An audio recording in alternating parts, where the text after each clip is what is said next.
Hi everyone and welcome to my channel. Welcome to Elvis Cinematic. I'm going to go over a brief recap and synopsis of the Disney Plus series Percy Jackson and the Olympians episode 1 titled I Accidentally Vaporized My Pre-Algebra Teacher. Now I'm super excited about this Percy Jackson series. I've been a big fan of Percy Jackson since I was in middle school. I read the books religiously and I wasn't a big fan of the movies. I'm really glad that Disney has picked up the series and is now giving the series the much love it deserves. So this was a really quick, really solid episode into the introduction of Percy Jackson, and I'm going to go over and cover all of the details in the episode. Now if you like this video, make sure you give a like on this video, subscribe to this channel, turn on post notifications and all that good stuff, and let's get into it. Percy Jackson and the Olympians episode 1 titled I Accidentally Vaporized My Pre-Algebra Teacher. I'm gonna need a sword.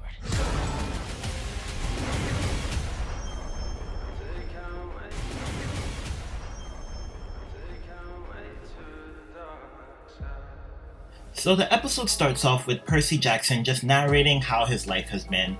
So we go into the life of Percy Jackson, a kid who's portrayed as a troublemaker, outcast, has to deal with bullies, etc. We even see a flashback of him in 2nd grade sneaking onto the roof of a building because he's been seeing these mysterious things, whether that's a beast disguised as a garbage truck or a horse-like figure on a roof. Percy, in narrative form, talks about how he met Grover, who became his best friend and actually is revealed to be his assigned protector. So after that short intro by Percy, we start off the episode with Percy being on a school field trip to the Metropolitan Museum of Art in New York City.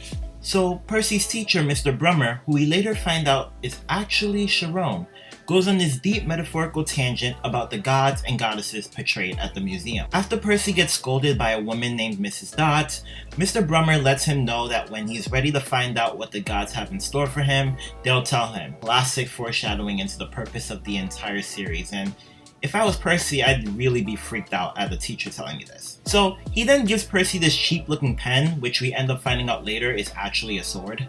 Ever heard the phrase, the pen is mightier than the sword? Well, in Percy Jackson, the pen is the sword. So Sharon can see the dangers that have presented themselves to Percy and gives him that pen in case things hit the fan. Percy talks about his frustrations with being bullied to Grover as Nancy throws her sandwich at Grover's face. Percy gets pissed off and walks angrily towards Nancy when she is mysteriously pushed into the water fountain. Another hint that Percy being around water unlocks a lot of power since he is obviously the son of Poseidon. So the pen that was given to Percy by Mr. Brummer ends up violently shaking as he is once again confronted by Mrs. Dodds. Mrs. Dodds then reveals herself in true form to be a Fury by the name of Alecto, who is actually one of the servants of Hades. So the Furies in Greek mythology are goddesses of vengeance and justice. Symbolized by snakes and blood, the Furies traveled to Earth dispensing punishment as well as torturing souls in the underworld. So this particular Fury, who was disguised as Percy's pre-algebra teacher, most likely sent by Hades because they think Percy may have something to do with Zeus's master vault being stolen. She then lunges to attack Percy when the pen then turns into a sword and stabs Alecto, which she then vanishes back to the underworld, hence the episode title, I Accidentally Vaporized My Pre-Algebra Teacher. Percy and Grover then get sent to the principal's office, where Grover ends up telling the principal that Percy pushed Nancy into the water fountain in an effort to get him expelled from Yancey Academy. Percy ends up heading back home. A newly expelled Percy Jackson ends up heading back home. And then, interestingly enough, we see the shot of a stormy New York City, which gives us some possible insight. This storm could indicate the anger of Zeus and Poseidon as the fighting intensifies about his missing master vault, which also may tie into the sense of confusion, frustration, and anger being pushed out as Percy has just got kicked out of school. One thing you're going to notice in this episode is a lot of references to water and water-related things. So as Percy walks back to his apartment, notice how also a plumber steps out of the house. I believe Poseidon has something to do with why their water pipes and plumbing is always causing problems. So Percy gets expelled and then heads home and is confronted by his stepfather. He sees his mom, Sally Jackson, sitting outside on the fire escape getting soaked by water dripping from the rain. A nod to the connection that Poseidon and Percy's mom had when they were together, or it could be a sense of how Poseidon communicates with her. Either way, there's a connection there. Poseidon could also be the reason it's rainstorming as a way to protect Percy and his mom from being attacked. So Percy's mom gives him a bag of goods, and then Percy vents that he feels something bad may be happening to him. Percy's mom then tells his stepfather that they are going to Montauk for the weekend and they'll be back by Sunday. He's persuaded by a sandwich and nothing else, no questions asked. Percy and his mom are en route to Montauk as Percy then sees another lifelike vision of someone telling him to run away while he's asleep. Another highlight of water in this episode is when Percy washes his face, he ends up getting this sort of weird feeling, like a sense of finally now being able to tell his mom about what he's been going through, and then he ends up starting to open up to her about his visions. So Percy's mom ends up revealing to him that the Montauk house that they are currently in is where she met his actual father, and that he was a brave, noble man, and that she's never met a man like him before because he's a god. Imagine for the first time ever in your young life, you're finding out that your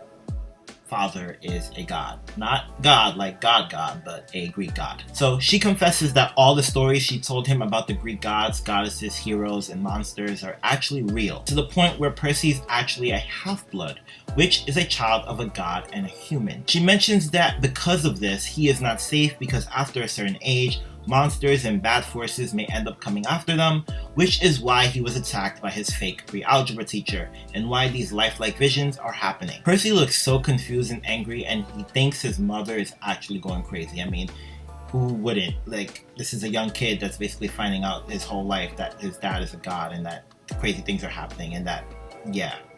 So Grover then appears at the door and says that he had to come over ASAP because bad things are rapidly developing and they need to get Percy to Camp Half-Blood now. So I guess the ideal plan was for his mom to spend one last night with Percy before sending him off, but things have changed now. Percy notices that Grover has hooves instead of legs, and this is the instance where Percy now somewhat believes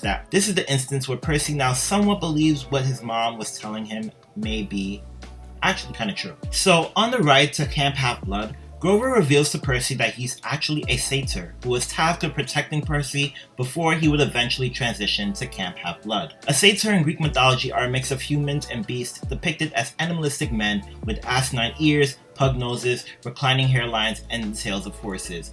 Obviously, Grover just has kind of like the horse hooves and has like the little kind of like asinine ears, but more tame and more PG than the actual satyrs in Greek mythology, which is a lot more descriptive. But Grover tells Percy that the goal was to get him expelled from Yancey Academy, and that the reason he was able to see him get attacked is because of the mist. Mist is actually a veil that hides the magical world from the human world, but Grover, who was supposed to usually see through the mist and see all these magical beasts and beings, wasn't able to see the whole attack, which means that somebody is purposely meddling with the mist, which I predict may be Hades at work. A Minotaur ends up attacking them and their car veers off to the side of the road.